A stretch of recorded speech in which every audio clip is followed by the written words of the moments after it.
ये बात जानने के बाद रॉन वाइट को और भी ज्यादा यकीन हो गया कि ये मसीह यीशु का खून है, जो इंसानी इरादा से नहीं बल्कि खुदा की मर्जी से मुकद्दस मरियम के बतन से पैदा हुआ। अब इसके जहन में सवाल पैदा हुआ कि आखिर ये खून इस संदूक पर आया कैसे। इस बात के मेरे प्यारे भाई और बहनों, आप सभी को प्रभु यीशु मसीह के नाम में जय मसीह की।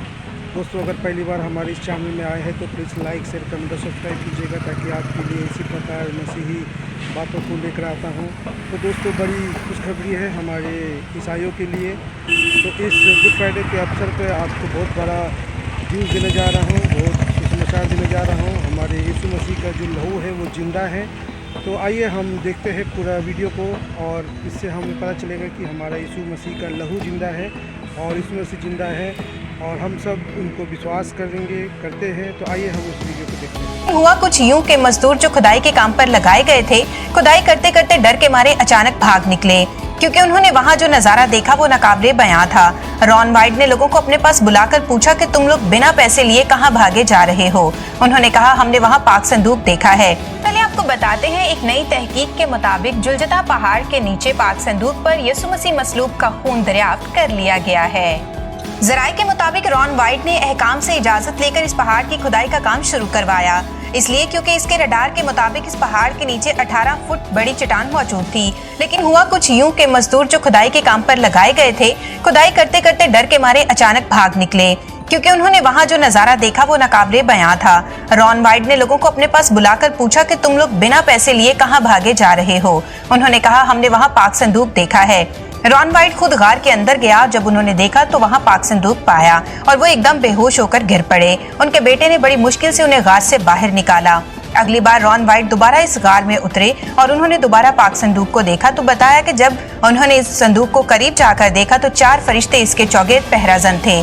उनमें से एक फरिश्ता रॉन वाइट से बातें करने लगा। उसने कहा कि हम मूसा के दौर से लेकर अब तक पाक संदूक की रखवाली कर रहे हैं। रॉन वाइट ने पाक संदूक के ऊपर जमा हुआ खून देखा, जो कई अरसे गुजर जाने की वजह से मुकम्मल सूख चुका था। उन्होंने खून का सैंपल लिया और मेडिकल रिसर्च सेंटर पहुंच गए। मेडिकल रिसर्च सेंटर वालों ने बताया कि हम इस खून के बारे में ज्यादा मालूमात नहीं दे सकेंगे, क्योंकि खून के सेल्स अब तक खत्म हो चुके होंगे। मगर रॉन वाइट, जो खुद एक मेल नर्स भी था, इसने इन लोगों से दरखास्त की कि इस खून का डीएनए मालूम करें। रॉन वाइट की बात मानकर रिसर्च सेंटर्स वालों ने 24 घंटे के लिए खून के सैंपल को एक खास किस्म के सोल्यूशन में रखा और 24 घंटे के बाद खून का टेस्ट किया गया।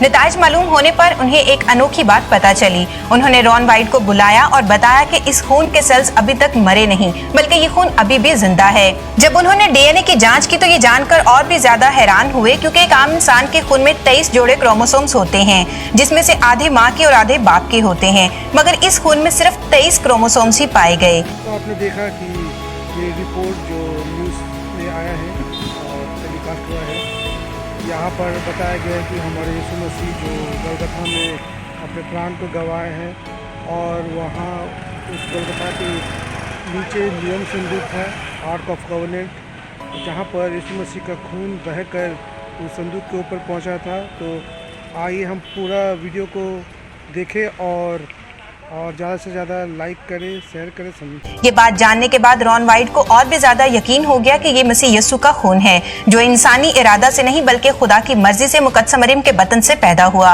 अब इसके जहन में सवाल पैदा हुआ कि आखिर ये खून इस संदूक पर आया कैसे।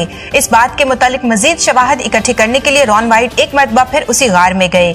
इसी जांच के दौरान उन्होंने पाक संदूक के ऊपर गार में एक दरार देखी और इसमें भी वही सूखा खून नजर आया। तो उन्हें मालूम हुआ कि ये खून ऊपर से ही बहता आया है। इसके जरिए उन्हें पता चला कि इसके ऊपर वो मुकाम है जहां यीशु मसीह को मसलूब किया गया, और यीशु मसीह की सलीबी मौत के हवाले से बाइबल मुकद्दस में लिखी गई बातों को याद किया, जहां लिखा है, और देखो यीशु ने फिर बड़ी आवाज से चिल्लाकर जान दे दी, और देखो हैकल का पर्दा ऊपर से नीचे तक फटकर 2 टुकड़े हो गया और जमीन लर्जी और चट्टानें तिड़क गईं। यकीनन ये वो दरार थी जो यीशु मसीह की मौत के वक्त आई थी, और इसी दरार के जरिए यीशु का लहू पाक संदूक के ऊपर गिर गया। इस किताब को पढ़ने के बाद रॉन वाइट ने ये जाना कि ये खुदा की मर्जी हो सकती है कि यिर्मयाह नबी के जरिए पाक संदूक को इस गार में छुपाया हो, जिस पहाड़ पर मसीह यीशु को मसलूब होना था, और इस लहू का पाक संदूक पर गिरना सब मसीहियों की गुनाहों से निजात का मुंह बोलता सबूत है।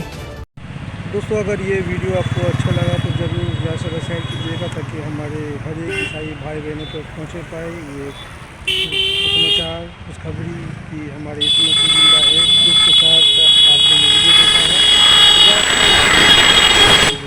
Thank you watching video.